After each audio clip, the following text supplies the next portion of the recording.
At yun na nga mga tropa, no? Bale, nairita na ako sa buko. Tingnan mo naman mga tropa. Ito, tingnan mo, no? Ginaganon ko lang talaga to eh. Pero tingnan mo naman, haba na oh. Hindi ko na hindi ako sanay na mahabang buko mga tropa, no? At buti na lang, dumating na yung electric trimmer na in-order ko sa Amazon. Okay? Mura lang to. May mahal din pala. Para sa akin mahal na. Pero pinakamura na to. Okay? Ito mga tropa, tingnan natin. Excited na ako eh. Buti nakakuha ko ng plastic sa company. nung nagsuka ako mga tropa. Ayun, nung nagsuka ako sa company. Nakakuha ko ng plastic. Siyempre, kailangan ko ng plastic. Baka kasi masuka ako sa taxi, di ba? Yun. Meron tayong plastic. Tingnan natin mga tropa yung At ito mga tropa, yung nabili ko trimmer. Ay, buksan ko muna. Ito mga tropa, nabuksan ko na siya. So, na-vlog ko na rin to. Yan. Tapos, ito. Ano siya? Ang tawag dito? Type C. Tapos, ang ayoko lang dito mga tropa, yung niya, yung ganito siya oh. Ang liliit. Yan, ganito. Ano 4mm ang pinakamalaki niyang sukat. Siyempre may brush. Kala yung pagkain ko baka magabuo. Tapos oil. Tapos, meron siyang, ito gusto ko kasi, meron siyang pang trim. Meron siyang, diba? Meron siyang suklay. Yan. Hindi ko makakapit eh. Halap makataas pa to. Yan diba? Ito yung buko mga tropa. Gano'ng kahaba Ito dito sa yan diba? Sa iba, maiksi pa to. Pero sa akin kasi, medyo mahaba na talaga. Diba? Tsaka parang pumapait ako lalo, diba? Kapag dito, diba? Yan, gupit tayo. First time ko maggupit ng sarili ko lang. Kasi sa Japan, nagugupitan kami doon. Pero kung hindi ako nanggugupit doon, kasi nasa ng tiwala sa akin. Nasa ng tiwala sa akin. Yan. Gugupitan ko to. Gugupitin natin yan. Ang haba Di ko alam kung paano. Di ako nanonood sa YouTube eh. Alam ko ganyan lang. Sukatan ng ganyan. Tapos, gupitin ng ganon. Ganyan na. Shish! G na to, G. Ito mga tropa yung plastic. Ilalagay ko siya dito sa taas ng lababo. Pan ko muna itong CR. Boom. Lalagay ko muna dito kasi mamaya mapasukan ng buhok yung lababo. Mahirap na. Tapos na ganun lang natin. Ayan. Taas natin ng konti. Ayan. Okay. Para di siya magkabuhok. Okay. Ito naman sa baba. Wait lang, isa pa. Ito mga tropa. Sa sahig. Para masahod din yung buhok sa ilalim. Mahirap kasi maglinis. At least dito datakutin ko na lang. Okay? Alam niyo mga tropa, kinakabahan ako eh. Bahala na.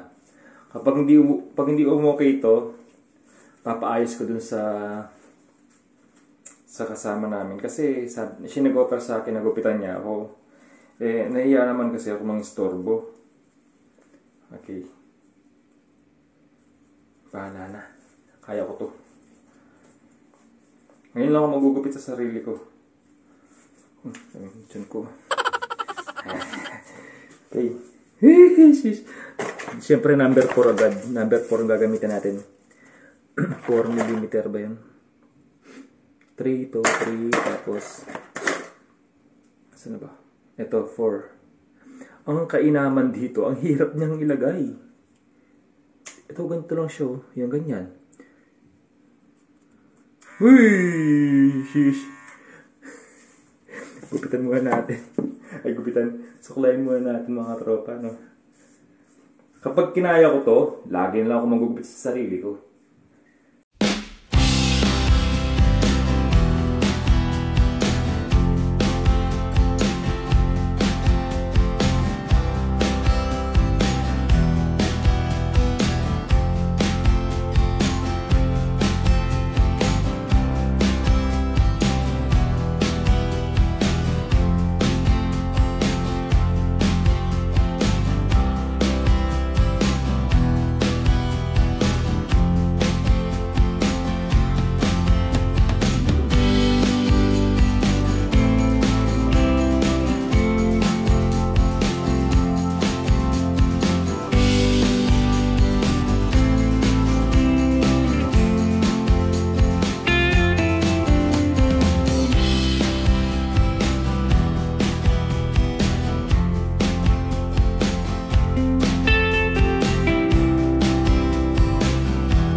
patrim na lang. Trim.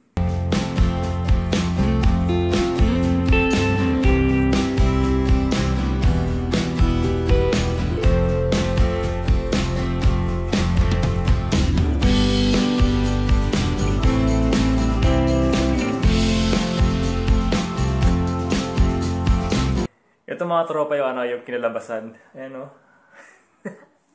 Ito sa kabila. Di ko naman pantay ba o ano. O tumaba na naman ako. Tumaba na naman itsura ko. Ito mga tropa o. Diba?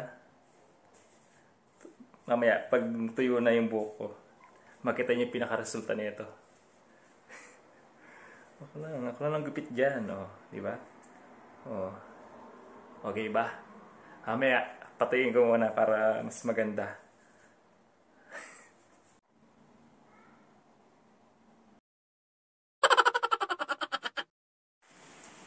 Ito mga tropa, kahit basa, kahit tuyo, ganun pa rin, no? Ano pa rin, medyo not bad sa first time. Hindi siya masama sa first time, no? Pero papaayos ko to bukas dun sa trabaho ko. Meron siya dito, parang hindi pantay dito. Hindi ko kasi nakikita. Hindi pantay dito. Tapos dito naman okay naman. Yan. Papaayos ko bukas. Ayun o.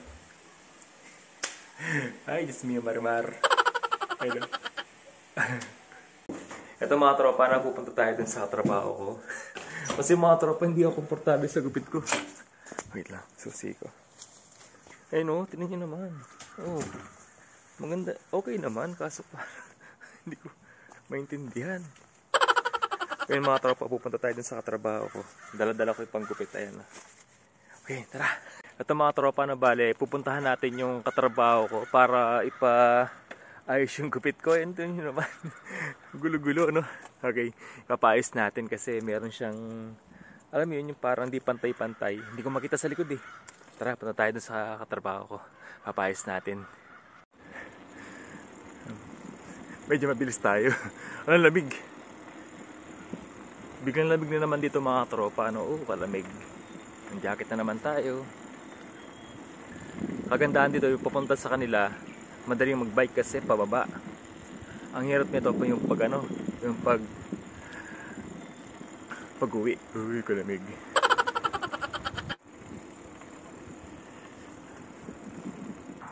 Ito mga tropa, ito yung dorm nila. Pinakataas pala sila. Yun dun sila sa pinakataas. Yan na. Hawa na siya. Pagano pa dito.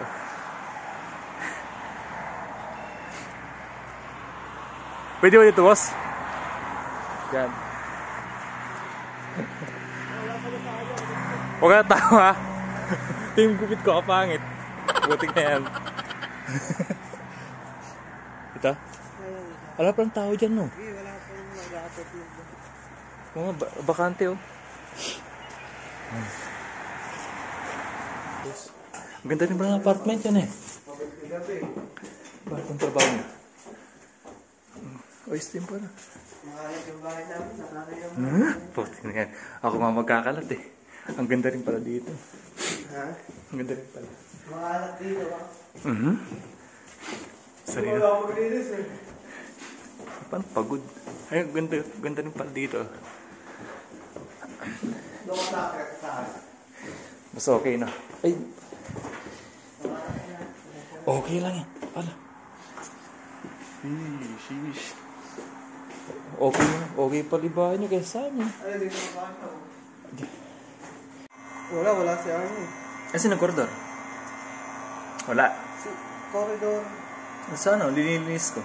Dito nga, si J, parang JM na nga. Ah, si JM? Oo, si JM lang dumaan. Ang taas masyado ng ano. Dito. Kaya nga eh. Paano kaya yan?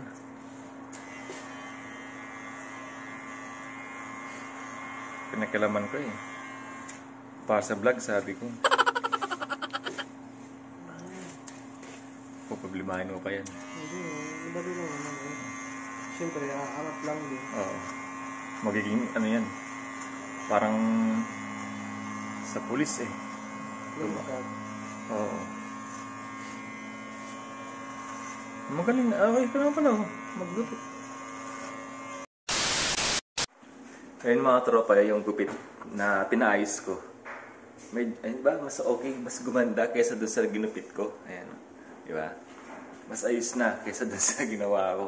Nag-try lang naman ako kung paano maggupit, no? Buti na ayos, hindi ito. May uka kasi dito yan eh. Naayos nung katrabaho ko. Ayan. Ganda, di ba? Mas maganda kaysa doon sa ginawa ko. Ayan, bye-bye!